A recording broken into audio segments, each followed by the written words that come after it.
Dve malé blchy vošli do sprchy. Tá blbšia blcha nevie, čo je sprcha. Myslela si, že je sprcha telefón. Otočila kohútikom, kričí haló.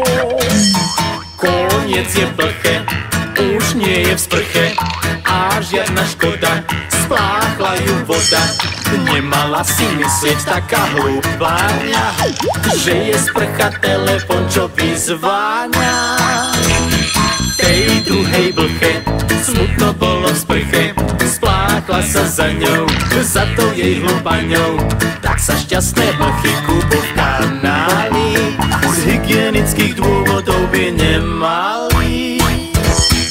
Ale tie blchy smejú sa chichy, plávia sa spolu kanálom dolu. Už sa tešia, že až prídu do centra, pôjdu niekam do baru sa prevetrať. Tancuje blcha a celý bar ňuchá, už to spoznali, že boli v kanáli. Čašník na ne kričí, že okamžite chodte rovno do sprchy, veď smrdíte. A preto dve malé blchy vošli do sprchy. Tá blbšia blcha nevie, čo je sprcha. Myslela si, že je sprcha telefón. Otočila kohútikom, kričí haló.